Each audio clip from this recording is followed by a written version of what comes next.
Hello and welcome back to a season's end episode of the House of Hoosier, brought to you by the Field of 68 alongside Ben Howler. I am Austin Platt, Indiana season. You've been following it the entire way. Hopefully, you've been listening, watching us the entire time. Give our thoughts.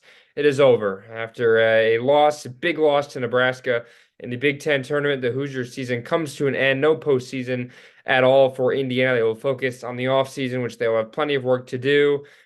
But this long road, which began in October with a lot of expectation, this Big Ten tournament kind of described the season as a whole. Expectation after winning five straight, Indiana, or I should say four straight. You got the fifth one against Penn State, a team you finally beat. But the same would not happen 24 hours later against Nebraska, getting blown out 27 points, whatever the final was. It was not close really at all after Nebraska went on a first half run.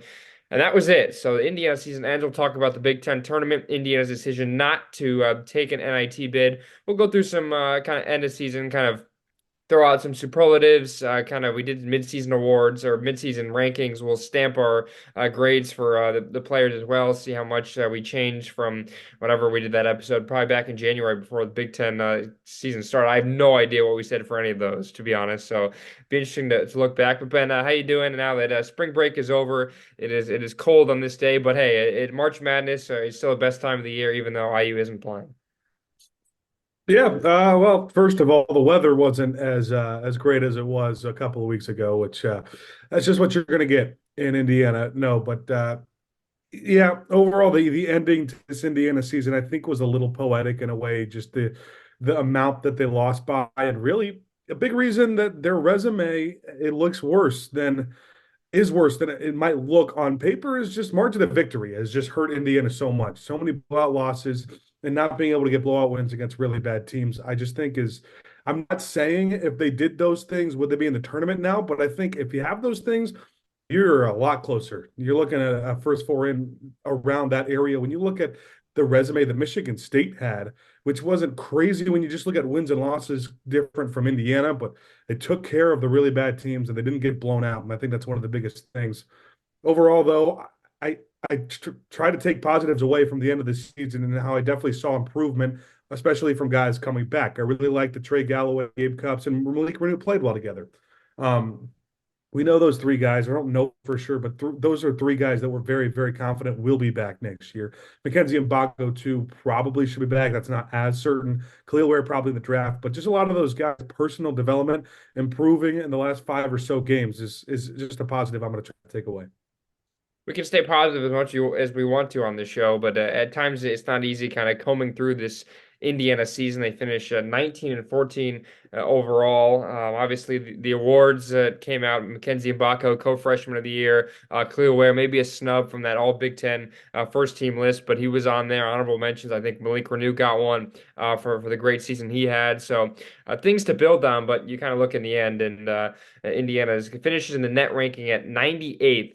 Finishing 19 and 14. Obviously, we talked about how the numbers never favored Indiana, and we knew going into the tournament that Indiana would probably have to win it, and obviously that did not end up happening. So we can pull through the positives and negatives. But I guess first, just talking about the Big Ten tournament, you got the win over Penn State, which obviously Indiana needed to get any momentum in Minneapolis. A low-scoring game, one that it was kind of grinded out, kind of win. Indiana was up by five at the half, was back and forth in the second half, but eventually pulled out a big win. The big Anthony Leal tip-in to get past the Nittany Lions, and just the second win against Penn State in Mike Woodson's tenure. Indiana won the first game back in year one. That was the game where Rob Finney like blew out his knee after they lost in Happy Valley at the first Big Ten game of January and hadn't won since. And finally got one on the road, and it felt like you needed at least one win to give you some momentum going into the offseason, at least something to build on in the tournament. Just getting a tournament win, which is Indiana has been able to do now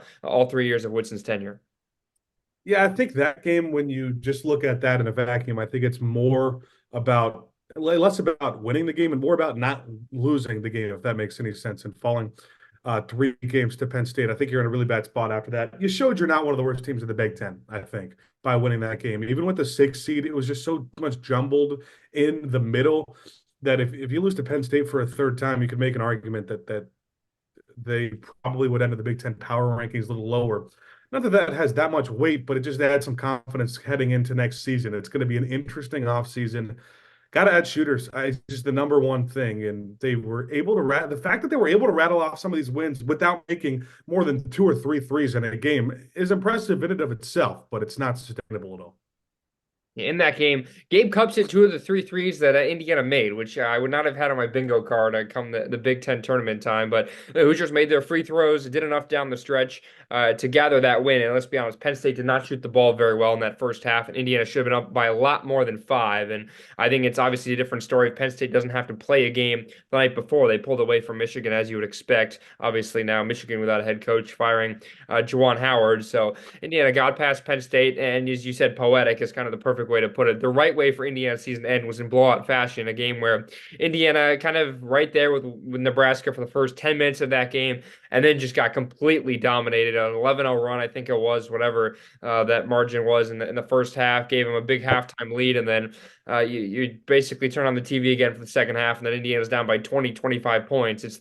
Wasn't necessarily even the Keisei Tominaga show, but the other shooters, the second or third scorers, which Indiana has really struggled against, that kind of reared its ugly head again in this game against the Cornhuskers. We mentioned that the rest really helped a lot of teams in this tournament. I think there was only one team that did not lose to a team that had less rest than them, and I think that was the Northwestern Wisconsin upset in the quarterfinals. But Indiana blown out 93-66. They gave up 90 plus points. Bryce Williams and Tominaga each had 23 points. They made 14 threes. Nebraska did as a team. This one was over before it started. It felt like really at the 10-minute mark, it felt like it was over. And kind of the way you expect Indiana's season to end. Now, in the 3 years that Indiana, in the last game of the season, obviously two in the NCAA tournament, St. Mary's, then Miami, a game they led in the second half but lost by double digits. Now this game, it's pretty staggering the way Indiana has kind of just very quietly just kind of exited stage left in these tournaments. Yeah, I think it's hard to compare them, though. I think this is just a little different in just the fact that they were really outmatched to Nebraska. I think you have a lot of different maybe excuses for the other games. This game, I just think they were the worst team, and Nebraska just played really well, which is kind of funny to say, looking back maybe 3 or 4 years that Indiana is outmatched by Nebraska, but that's the kind of team Nebraska has. I'm not too discouraged by that Nebraska loss. I think it was maybe a little bit more about Nebraska than Indiana, but it was the same thing that I talked about going in and just guarding the 3-point line early is one of the things. And Nebraska hit a few threes in the first couple of minutes or in the first 5 or so minutes that just let them get hot. And that's something Indiana's given up to defenses all season long. And Nebraska came out really hot. Obviously, gave Illinois a run for their money in the semifinals. And obviously, the big elephant in the room was that there was no Trey Galloway. We figured that obviously only played 7 minutes against Michigan State. Was really his health was in question for all of the tournament. We had no idea if he was going to play at all, and it seemed like if Indiana even played on Sunday, that he wouldn't have played. And so it's kind of a year, maybe a little bit. We can look at the season as a whole now as what if. Kind of what if Xavier Johnson is healthy? There was no doubt that Indiana played its best basketball this year when he was on the court. Obviously, if you have Trey Galloway, who averaged like 7 assists, or he was averaging like 10 assists or something in that during that 5 game winning streak, during the 4 game winning streak in those games he played, he was a big difference. And it kind of felt like without Galloway, Indiana was never going to get to that goal they wanted, which would have given them a shot at the NCAA tournament. So it's another year, not necessarily filled with injuries, Ben, but losing Johnson for as long as they did and knowing how valuable he was, not really having Trey Galloway. Not, he was healthy, but he wasn't playing at his best at the beginning of the year. Really hurt Indiana, and that's kind of where the recruits necessarily kind of shied away as well. If the 1 and the 2 are filled for this Indiana basketball team, why would I want to go here and kind of sit behind those guys? And obviously without X and without Trey Galloway for, kind of the biggest part of your season, X wasn't really around that much for Big Ten play. And Galloway down the stretch during the most important part of your season didn't have him for the Big Ten tournament. It's kind of goes as what if you had those guys, but I still think Indiana would not have made the NCAA tournament, even if Xavier Johnson is healthy just a little bit more, maybe during that second stretch where if he was healthy. But it's interesting to kind of play the what if game. Yeah, I don't buy into it as much. I think what happened injury wise with Indiana, I just think honestly, the way college basketball is, that's almost as close to the average you're going to get with injuries a year. Every team's going to have injuries. Indiana, you want to say the best player this year was Khalil Ware. He stayed relatively healthy for all but maybe 2 or 3 games in the middle of the season. Malik Reneau stayed healthy for a vast majority of the season. Losing Xavier Johnson and Trey Galloway, especially in today's days and age of college basketball where cards are important, that certainly hurts, but it happens to every team. I don't really like using that as an excuse as to why they maybe missed the NCAA tournament, but it is interesting to think about what if. And also, the other part of it is the injuries all came at different times. So rarely did you have more than one guy injured at one time, but then you rarely at any point in the season where everybody was playing together and you're always adjusting and filling in more holes and then losing guys. It's tough to adjust like that. I agree with you that though they would not have made the NCAA tournament even with a fully healthy team.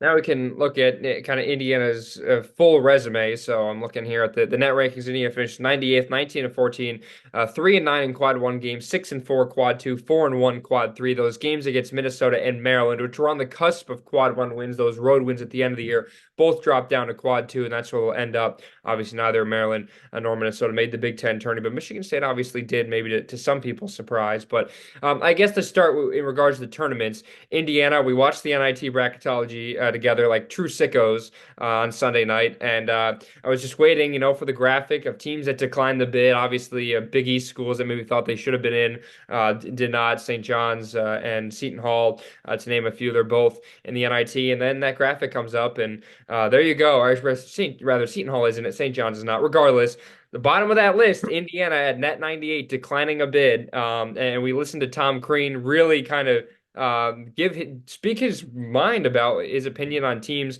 opting out. We were both on the same page, and that we did not want that to happen. My views has changed a little bit. I'll keep this short here. I hated it at first, the idea of doing it. I still don't love it. I don't like it, but I don't hate it anymore because Indiana has dug themselves such a deep hole because you lose Liam McNeely, you have a recruiting class of zero. You talk about the guys who you do want to see minutes, get more minutes. Like it's Gabe Cupps, Mbako, sure, but maybe he's going to test the draft waters. Obviously, Cleo Ware, you don't need to see him.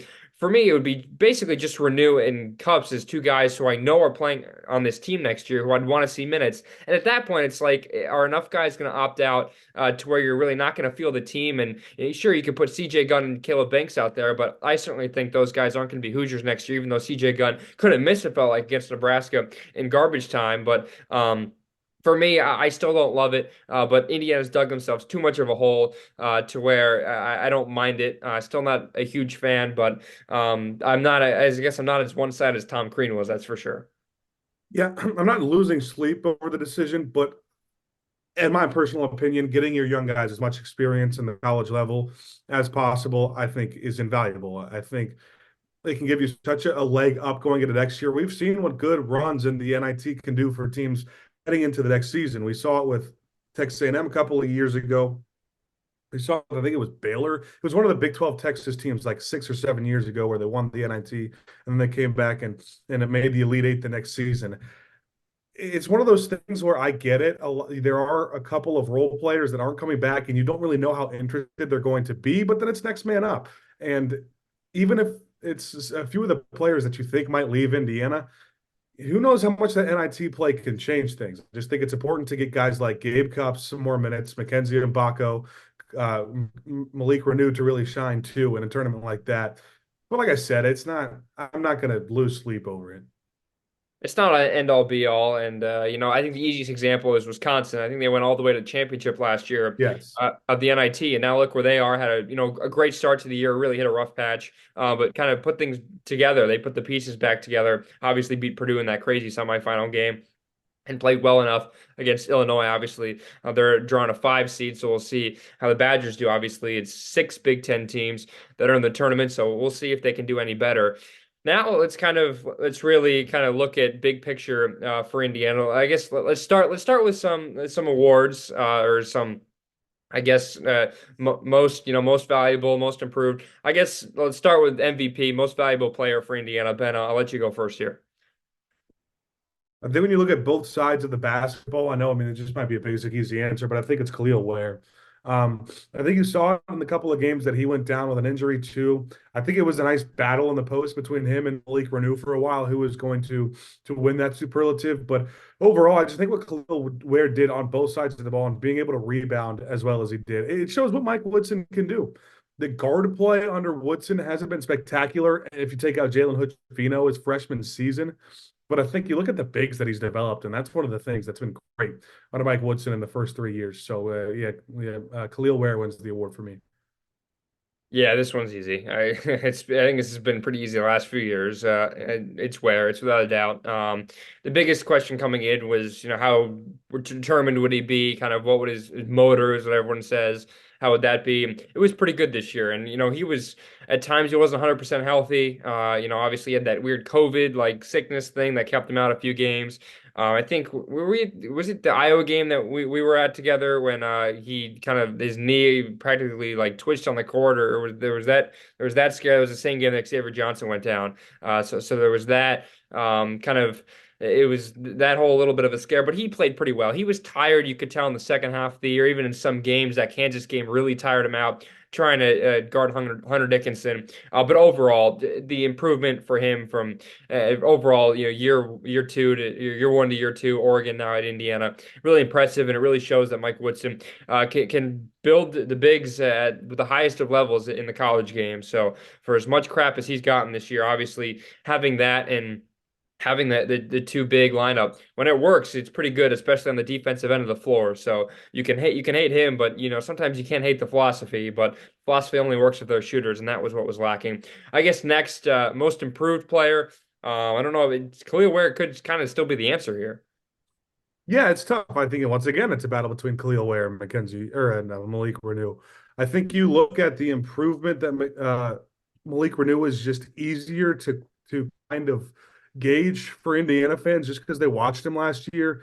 I think we don't get the full story with Khalil Ware last year. I think he was hurt for a lot of that season with Oregon. He was kind of getting up and down playing time. So I'm going to stick with Malik Renew for this one. I think the scoring averages went up by like 9 points a game from last year to this year. And we already knew how good offensively he was last year. It was just the defense that had to come around.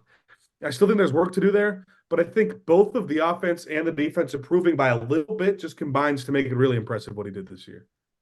You're going season to season, then without a doubt, then Renew's the answer. If you're going kind of from the start of the year, from October to now, and what we saw, I think Mackenzie Mbako has to be the answer here. Obviously, came on really strong at the end and kind of snatched that co-Big Ten Player of the Year away from Owen Freeman, who really kind of had it for most of the year. But obviously, from where he started, dealt with some off the court stuff, and didn't look that great, didn't look that confident. Defensively, it was lost out there, I thought at times, but you kind of found a second gear almost and ability to get to the basket. Really took some strong takes throughout the end of the year and made some big shots down the stretch. He was finding his groove. He's that guy where I thought really catch and shoot. Kind of, I think what we said about Tamar Bates at times last year. Don't think about it. Catch the ball and shoot, young fella, and the ball is going to find the back of the bottom of the net. And that's what happened, I think, a lot this year. His defense improved, still work to do on that end. But in terms of raw talent, from where he started in Mackenzie Mbako, I think from the beginning of the year to now, it's got to be Mbaka, but you mentioned season to season, it's between Ware and Renew for IU. I guess now most underrated player. I have no idea what the heck we did for like preseason awards and what we said. So I guess just I'm spitballing out here. Most underrated player you think on this team? I need some time to think about that. Maybe I go Anthony Leal. I think the numbers speak for themselves. Just to the plus minus he had at the end of the season, and just the Indiana team stats as to how much they won when he played more than 10 minutes and how much they won when he didn't. I think he just provided so much, being solid defensively while also being able to knock down the shot. When he was on the floor instead of Gabe Cupps, you just had to respect everyone who was going to score. You didn't really have to do that with Gabe Cupps a whole lot. Teams didn't, and allow them to key in on some other guys on the Indiana team.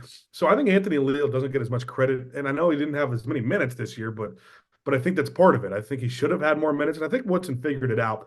I don't really blame him for this at all, but once he figured it out, I think Leal was a key piece off the bench.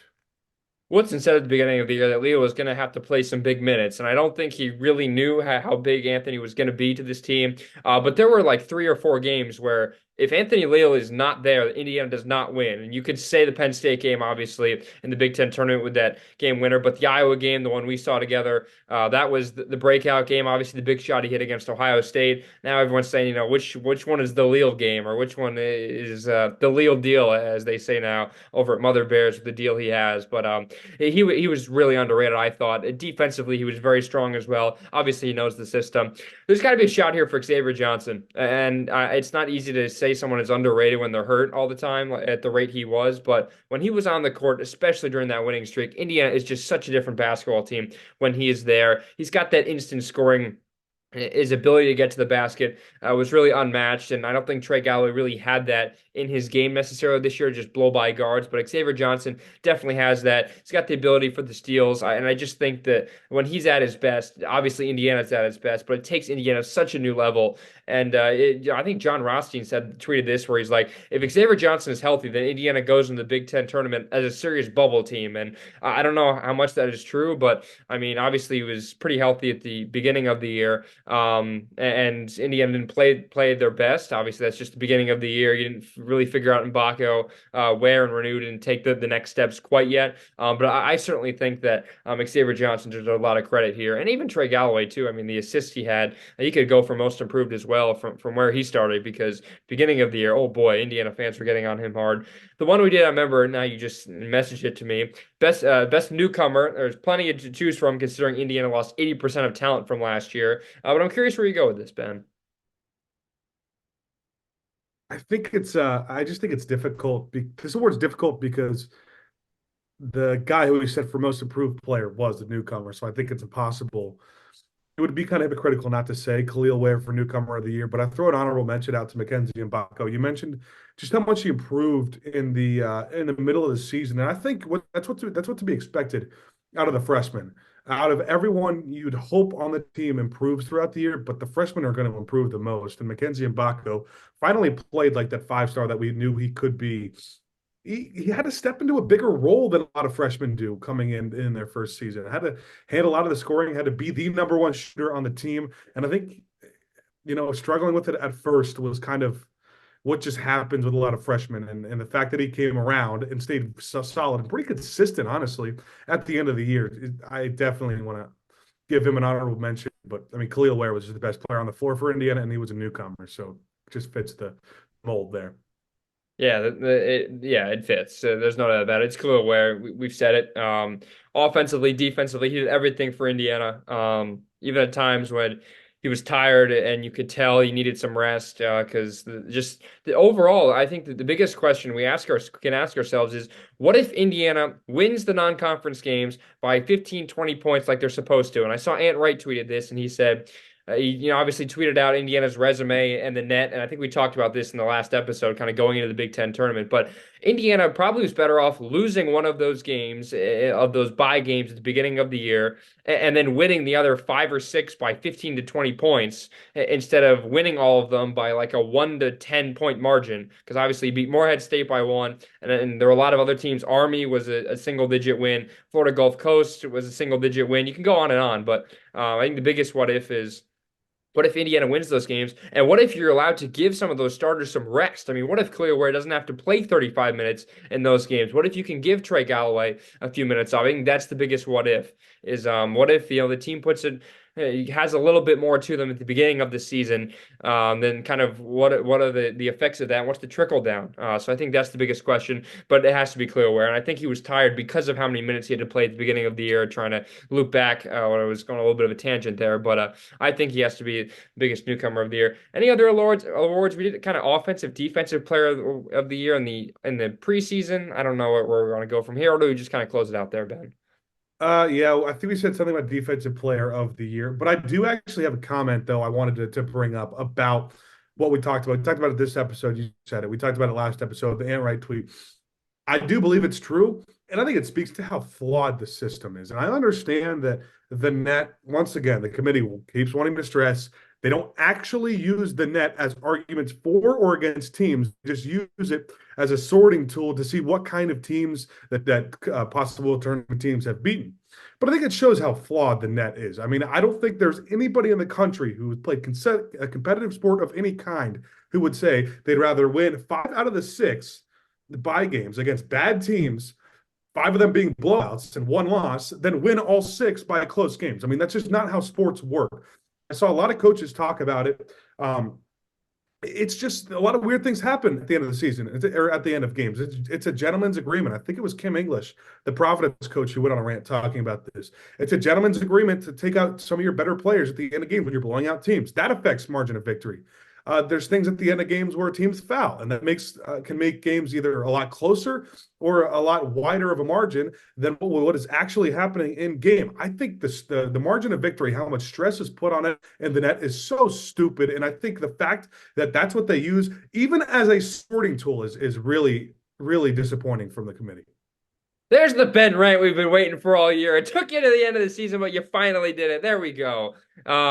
You're right, but I think it is stupid. Florida Atlantic is in the field last year as an 8 seed, for God's sake, and they have 3 quad 3-4 losses. I mean, they have 3 of them. They have 2 quad 4 losses, which is despicable, and they're in the field. So I do agree. Obviously, it was tough this year for the committee with all the bid stealers we saw on Saturday. 4 of them kind of all coming out of nowhere, in a sense. Obviously, NC State, kind of the darlings of all of them. 5 games in 5 days, just the second time that has ever happened in a kind of a Power Six tournament like that. Didn't make it easy, but obviously there are a lot of snubs we still think from this year, and the system still may be flawed even without that. So you did bring up a good point in that sense, and yeah, obviously winning those 6 games, but kind of ask you, like, what if you lose one and then win the other 4 or 5? It's stupid to have to think about, but that's the way it was this year for Indiana. I guess we did this last year. AJ and I each picked one player we thought was going to transfer. AJ and I both nailed it. I said Tamar Bates. He said Jordan Geronimo. I think this year is a little bit maybe more predictable considering the way the season went for Indiana players. Ben, I'll let you start here. We could probably each name 2 and maybe challenge ourselves a little bit more. Okay, I'll start by saying Caleb Banks because I think the playing time obviously is the number one reason you say it, but then I also think there's not a ton of ties to Indiana for him as opposed to maybe some other players on the bench that didn't get a ton of playing time. So I think there's a good chance. I think it's a very good chance he transfers. He is who I put my money on out over anybody else. I think CJ Gunn is in that discussion as well. I say Banks a little bit ahead of Gunn just because I think Gunn has the Indiana ties, grew up in an Indiana family, so I think he has that pull, but I think he's going to transfer as well.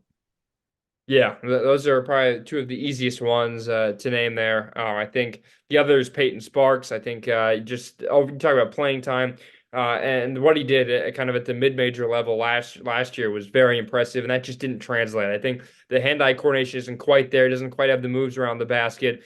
Defensively, at times, we just have some lazy fouls, get caught, not moving his feet. So I think those things all can point to him transferring, especially if Malik Renew is coming back next year. Indiana's going to go out and get another center. You know the way Mike Woodson wants to operate. They're not going to allow Malik Renew to play the 5 next year. So I think Sparks another easy one. If we throw in a 4th one, and now we're kind of pulling teeth there a little bit, but I don't know if there is a 4th we expect to transfer. I know that was 3, and those were, I think we're all pretty confident that those are going to happen. So anyone else you want to throw out there?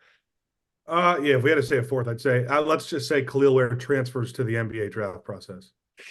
There you go. We'll make it easy on ourselves. The best month of the year is here, which is why you need to know that we are now partnered with BetMGM. We'll be using BetMGM lines to make all of our picks, and we'll have special offers for the listeners and the viewers of the Field of 68 all through the NCAA tournament. If you haven't signed up for BetMGM yet, you can use the bonus code FIELD, and you will get up to a $1,500 first bet offer on your first wager with BetMGM, regardless of whether or not that bet hits. Here's the best part. All you need to do is deposit and bet $10 of your hard-earned money. This is how you make it work. Download the BetMGM app and sign up using the bonus code FIELD. Deposit at least $10 and place your first wager on any game, and you get up to $1,500 in bonus bets, regardless of the outcome of your bet. Just make sure you use that bonus code FIELD when you sign up. Most importantly, we do have some fun stuff coming for the conference tournaments and especially for the NCAA tournament. Bet insurance tokens, college hoops odds boosts, and what I love the most, a nice parlay boost for anything you could possibly imagine betting on in the NCAA tournament, from odds and getting an at-large bid to Final Four futures to the highest seed to make to the Sweet 16. I'm calling it right now. BetMGM is the king of the prop bet for your March Madness needs. So go download the BetMGM app, use the code FIELD, and sign up today. And while I've got you, a quick request: the best way to support the Field of 68 and our content you get for free is to engage with us. Rate and review the pod, like and share the YouTube videos, tell your friends about us. It helps in a world where the algorithm is king. And now, back to the show.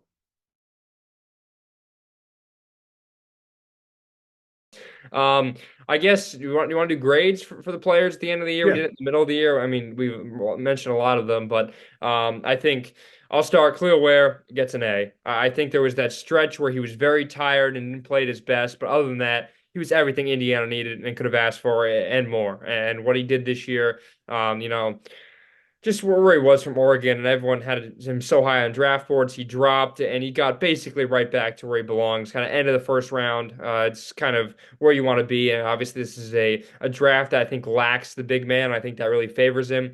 But I think there's Mike Woodson's going to want to try and bring Clearware back for another year, but he gets an A. We've talked about him. I think it's an easy A.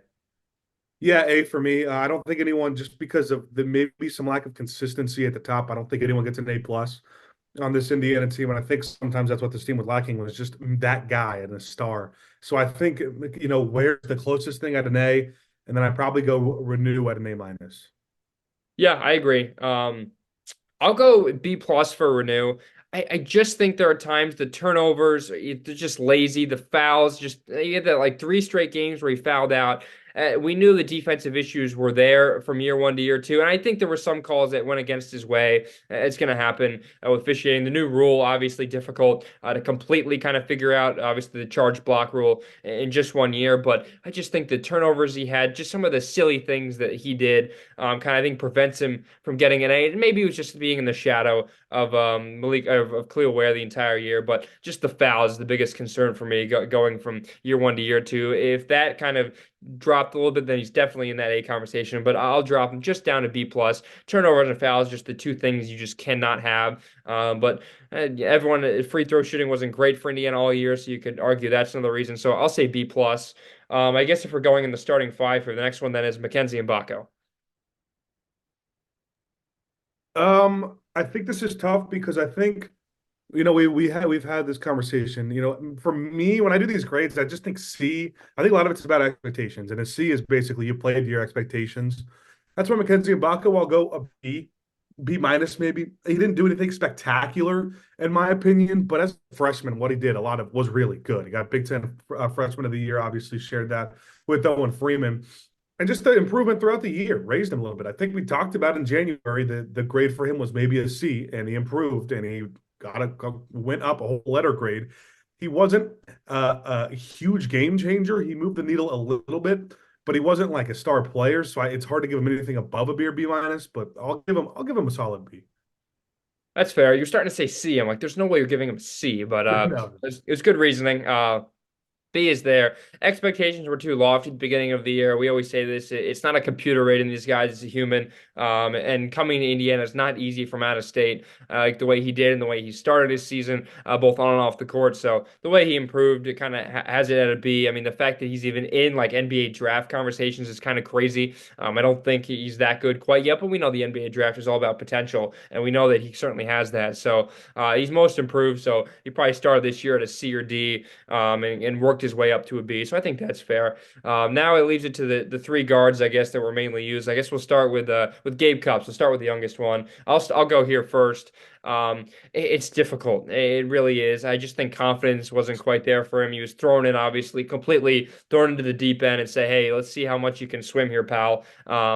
So I'll say a C plus. I don't know what's necessarily based this off of. Defensively, he was pretty good. He had some good defensive games this year, but overall, the confidence on his shots at times wasn't there. At times, he wouldn't square up his shots, take some bad ones. But he made some threes down the stretch. But I mean, was never really a scoring threat. And got some rebounds in some situations. But defensively, I think he just needs to put on some weight as a freshman. To have the mileage that he did under his belt is, I think, really going to be important going forward. But you talk about playing to your expectation. We didn't have much for him, and I think he outperformed them maybe just a little bit. So I'll say C plus, but I feel like not a whole lot to view here.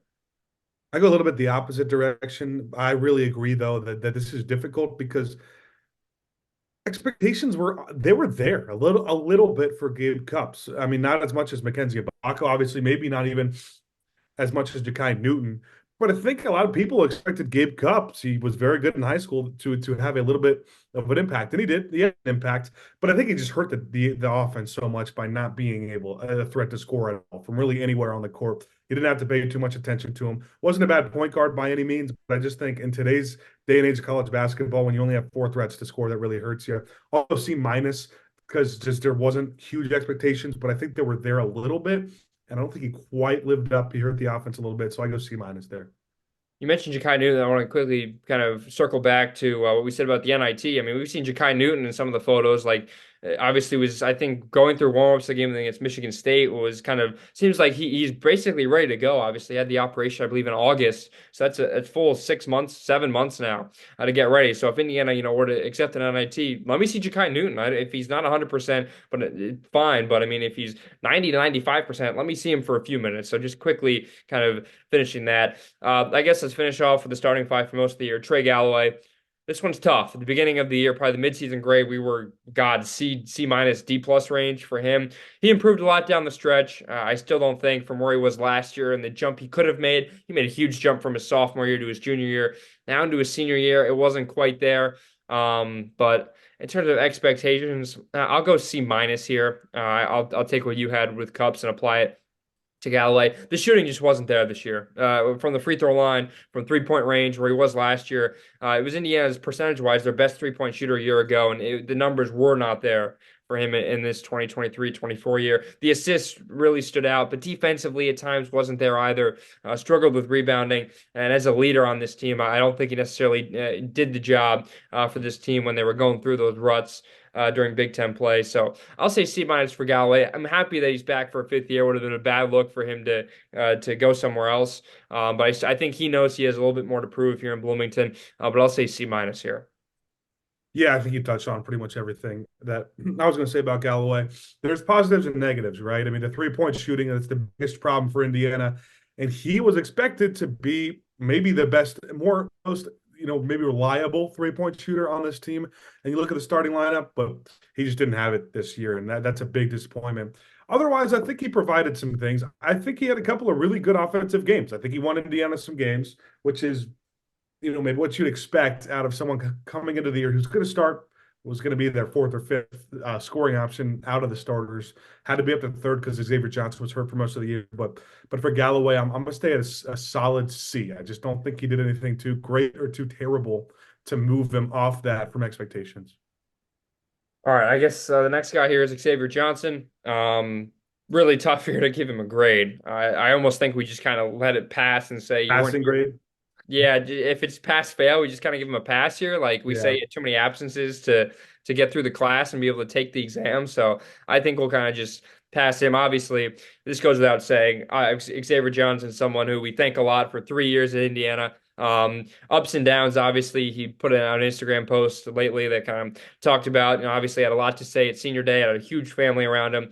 So obviously, he knows how much they loved him. Hoosier Nation really kind of love him or hate him. He had a big impact on this program, and he was Mike Woodson's guy from day one, which means he heard, got an earful when he needed it. But other than that, obviously a huge contribution to IU basketball, and for him and this next guy, Anthony Walker, all we have to say is thank you for kind of putting your heart, sweat, and tears in for your time at Indiana. Anthony Walker here, another interesting one. Kind of we thought would be that not this necessarily the sixth man going into the year, but obviously that backup option off the bench, the lanky guy who can play defense, can get some blocks, can have some scoring.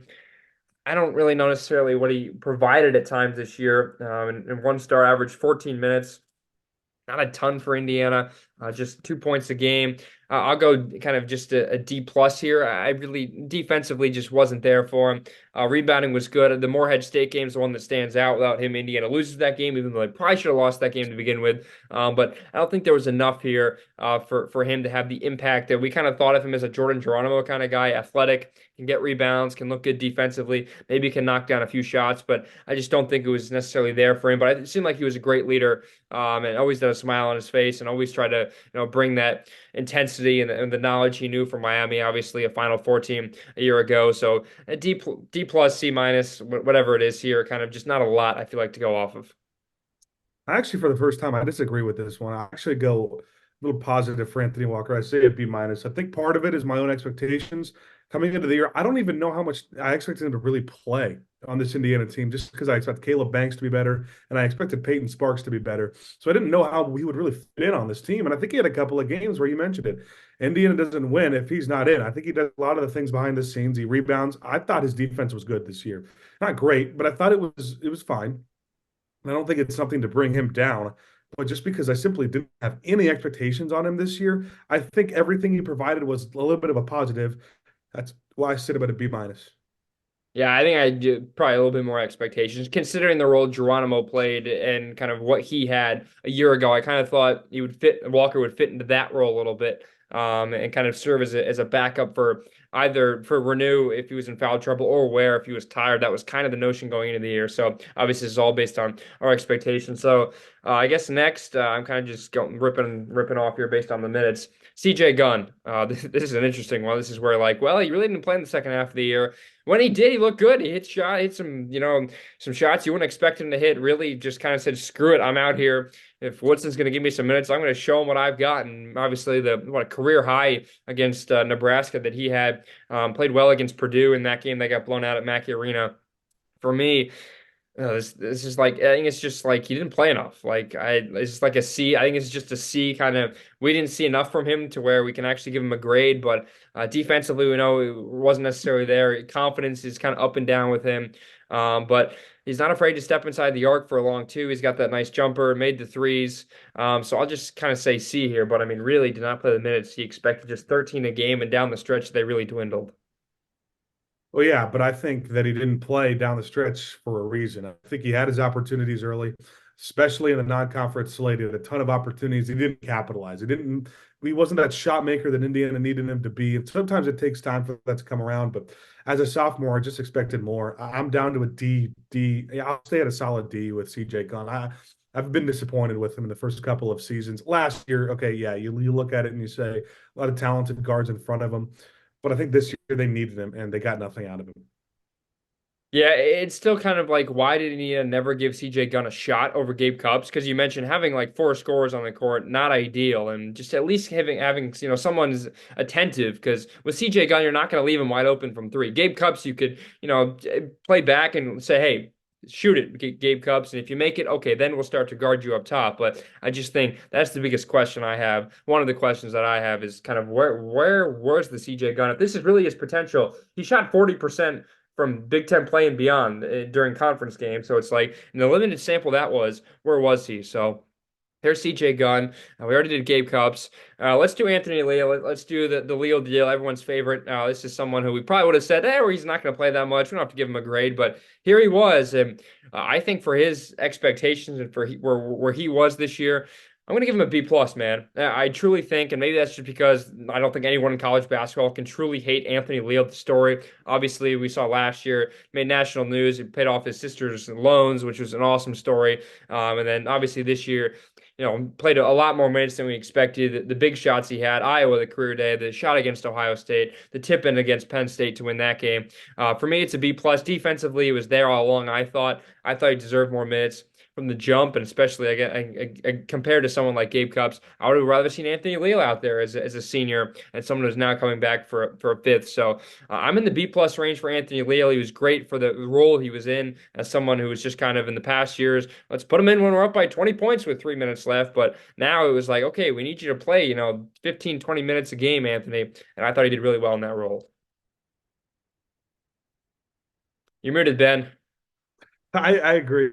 I don't have much to add to that. Maybe that's why I was muted. No, you touched on it perfectly. We talked about him earlier on the show. Just somebody that's one of the few positives to take away from this year for Indiana is just that you saw a guy that it's so easy to root for finally get his minutes, get his time to shine, and he had a couple times to shine. And I don't think you could put him in A territory quite just because he didn't quite do enough. But I think the B plus is perfect. All right, so we got three guys at the end here: Ian Stevens, Jackson Creel, and Sean Burke. No, I'm just kidding. Those guys obviously all saw a minute against Nebraska when obviously after Woodson got ejected and Rosamond decided to throw him in. That leaves us with one. It's Peyton Sparks. This is, I think, probably the biggest disappointment of this entire team from the expectations we had. I remember we both said at the beginning of the year we're buying in on Peyton Sparks, the physicality he has down low, what he did last year as the MAC Freshman of the Year at Ball State. There was not a lot to take away from the season with him. I know he didn't get the minutes he necessarily not deserved, because he didn't really deserve them at the end.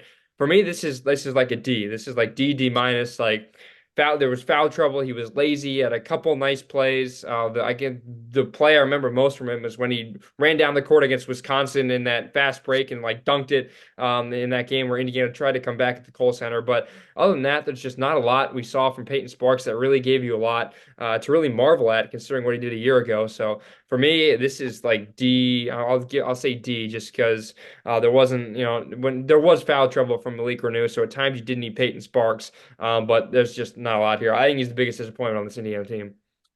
Yeah, him and I think Caleb Banks for me, I had a little higher expectations for. I think I packaged both of them, and I'm not afraid to give them an F. Um, I think it's unfortunate. I think we were both high on Sparks, and I literally remember my exact words from the pre-season show was just that I had high expectations for Sparks just because what he needed to do wasn't a lot. It wasn't that difficult. He just needed to be solid in those moments, but he really wasn't. I mean, he didn't. His defense, I think, was one of the biggest disappointments. The offense just wasn't existent. I don't know how much of that we actually really expected. And for Caleb Banks, I think is just I don't even know what happened with him. I thought I saw potential in his minutes freshman year, but I think both of those guys, just the fact that they were non-factors at the end of the year when Indiana needed them to be, I just think it's inexcusable, and I think that's an F for me.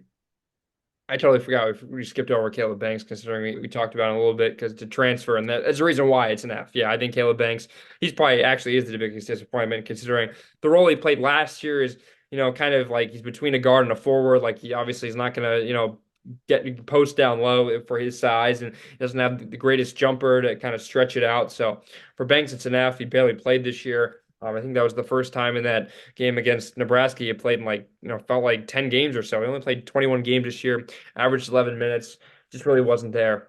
So that completes, I guess, our player grades from this year. Before we close the book here, I guess let's look if you're going to kind of go for not a starting five, but do we really think that Galloway, Renew, and Mbako all come back next year? And kind of what do you think is on the to-do list for Indiana this summer, Ben? There's a difference between what I would like India to do, and what I think Mike Woodson is going to do. I think Galloway and Ibaka are two wings you're going to see starting next season. And I think Malik Renew, I think you should see him at the five, but I don't think Mike Woodson agrees. I definitely think you need to go out and get a guard in the transfer portal. I do not want to see Gabe Cup starting for Indiana next year. It depending on who is available in the transfer portal. If Mike Woodson goes out and tries hard to get a guard and a point guard, and you just have to fall out back on Gabe Cups because he couldn't get anyone in Bloomington, maybe fine. But he has to try and get someone to take Gabe Cups' place. I do not think he's ready to be the Indiana starting point guard next year. And once again, we had this conversation earlier, way early in the season. Maybe Indiana fans come after me for that. But I think if you're trying to compete for the Big Ten, Gabe Cups can't be your starting point guard. So I think Indiana needs to find a point guard that can score a little bit, maybe another two guard that can score. And if Woodson's insistent on finding a big, then fine. But I think definitely Mbako, Galloway, and Renew are back and are in the starting lineup.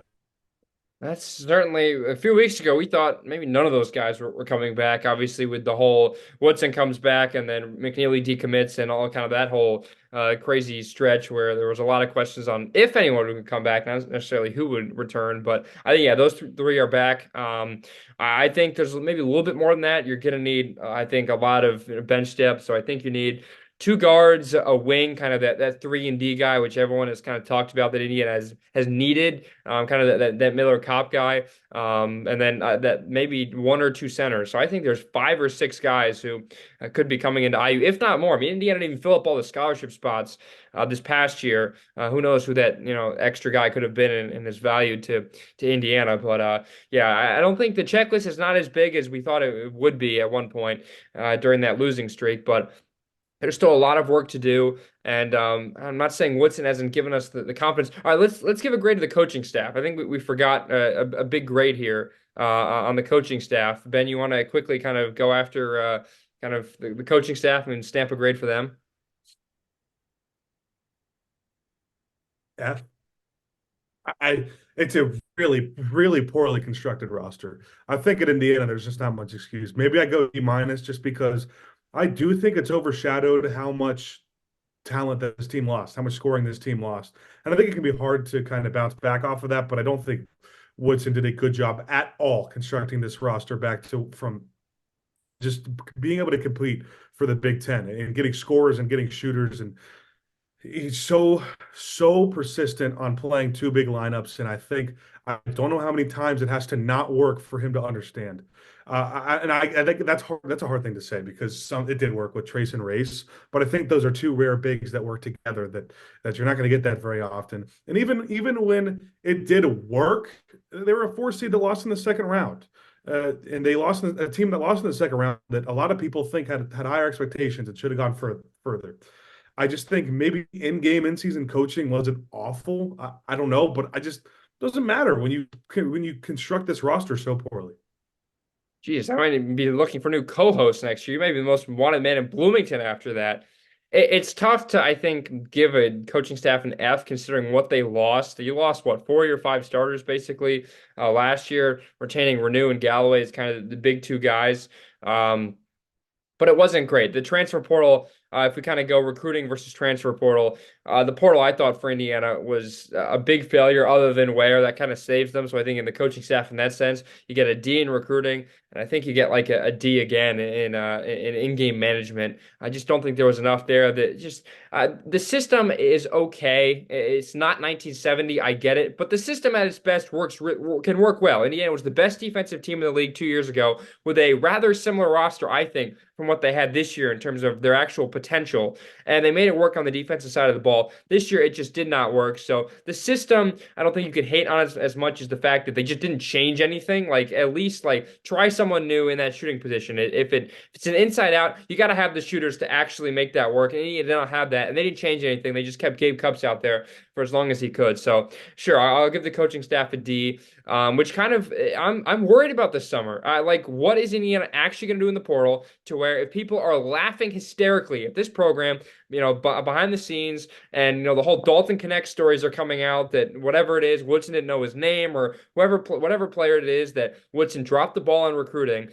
Where does it go from here? Because I don't think it can get worse. We know it can get worse. We've seen it get worse in the last 20 years, but how much worse can it really get if people are laughing at this program and laughing when Mike Woodson now is going to come back? Great. Tom Izzo said that Mike Woodson's a great coach. He was never going anywhere. That's fantastic, but he's been there forever. And, this year that team has underperformed. So I don't want to hear any compliments from him and take those seriously. But where is this team actually going to go this summer that can give me confidence? They're already in on some guys from mid-major programs. Fantastic. I would love to see Indiana in the room. But now Indiana as a program, we're bragging about having these guys in like the last 4. Great, Indiana's in your last 4. Go out and recruit them. You have all the NIL money in the world. You have the biggest coaching staff in the country, and you have failed in the recruiting process in the last few years. And considering where this recruiting class is, 0, I don't know where the confidence is to actually have a ton going into this summer and going into one of the bigger years in Indiana basketball, considering just the amount of talent they're going to probably maybe lose again.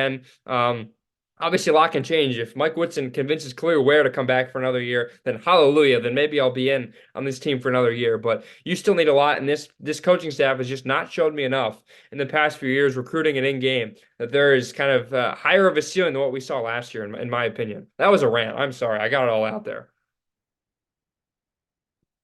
Ben, you're muted again. You got to stop. Perfect. I know. I'm sorry. I think you perfectly encapsulated what a lot of Indiana fans think right now, and it's just a concern. I don't know how much people in the transfer portal, how much they respect the name brand of Indiana versus how much they respect Mike Woodson and his ability to recruit and how the team looked last year. I just don't know what the image is like of Indiana for players in the transfer portal. I think the transfer portal is so big that they're going to get a couple of guys, but I can't be confident right now that it's going to be the right guys. I want to be confident, but I can't. Yeah, this season's going to be remembered, I think, as a disappointment by everyone's measures, but as one where, well, they won 5 straight games at the end of the year and blah, blah, blah, blah, blah, whatever momentum. But it's like this team was very close to being a Wednesday team. And maybe the early signs show that this team is probably going to be closer to the bottom of the next year's preseason poll than to the top. And that I think that's what I find most concerning. And you mentioned losing Derek Queen, I thought was like the biggest like what the heck moment ever because it's someone who we kind of seen that the strides that Malik Renew has taken in 2 years. He's taken a big jump, and having Derek Queen choose Kevin Willard as your head coach. Sure, it's close to home. I get that. There's nothing wrong with that, but to choose Kevin Willard as your coach instead of Mike Woodson as a big was concerning. Obviously, you had the perfect Dairy Queen, Bloomington NIL deal sitting right there in front of you, and you decide to go to Maryland, a team that Indiana kind of destroyed in the 2 games they played this year. I thought was the biggest slap in the face to Woodson and the recruiting staff. Not necessarily McNeely. Obviously, that was a big one for kind of we thought he was coming to Indiana, obviously, after committing and kind of leaving us on edge for so long. But I thought that was kind of the biggest uh-oh moment was when Queen said no and opted to go to Maryland of all teams. So I guess, Ben, any other thoughts on this 2023-24 season? We've gone on very long here, but in some instances, you just have to. I think we wrapped up everything and just kind of went through all our thoughts. But I think the fun thing about this now is this isn't like years, like 15 years ago, where all right, season's over. We'll talk to you at the beginning of next season. No, everything's ongoing with the transfer portal, and that's what makes this so exciting. Is hey, we have things as college basketball fans to look forward to in the offseason and transfer portal and being able to keep up with all of that. But the flip side is if Mike Woodson doesn't get anything done in the transfer portal, things are looking real bleak. Ben, you're already on college football. Wow, I knew the spring game's a month from today, but woo, That's not even things Indiana fans get mixed up in their brains. I don't know how football slipped out there, but you are smoking that Signetti pack, and I love it. Well, I obviously before we wrap things up, we have to thank Rob Doster, Jeff Goodwin, the entire folks at the Field of 60. I know this is my second year being a part of the show, but allowing us to have our own Twitter account, kind of to more or less be on our own. We brought on some fantastic guests this year, so a big thank you to them for allowing us to kind of branch off and do our own thing. It's been very rewarding. As unrewarding as this Indiana season was, to be able to hop on basically every week, speak our minds, and talk to some fantastic people is very rewarding, and we certainly don't take it for granted. And who knows? This probably isn't the last episode. We'll probably be back at some time, whether it's now or the summer, to talk about news of hopefully some big names coming to Indiana. But obviously, we'd be remiss not to thank Jeff and Rob at the top and everyone else over the Field of 68 for allowing us to do this for another year. yeah. This is my first year. You talked about this being your second year. This is my first year, and it's been a great time. I mean, it's just a platform for us to really just talk about our favorite college basketball teams, and that's something that you can't really ask for in anything else. And really appreciative, especially of Jeff and Rob and all the guys behind the scenes too, who did a lot of work making sure we had all the right pieces to be able to run this project or to run this production. So big thank you to just the Field 68 network and the whole organization is just so great for the sport of college basketball. And I'm not just saying that because I'm working for them now, but before this was I even knew about this, just knowing how big the Field of 68 was in the college basketball world and how much it did for covering college basketball. Another year's in the books. We'll probably be back at some point to go over hopefully some big news. But that'll wrap it up here for the, I guess, final edition of the 2023-24 season. The House of Hoosier. Follow us on social media. That's where we'll probably know to update you first on what the plans are for the offseason. But for one final time, he is Ben Holler. I'm Austin Platt saying so long. Enjoy March Madness, everybody. Hope your brackets don't get busted too much. And we'll talk to you next time.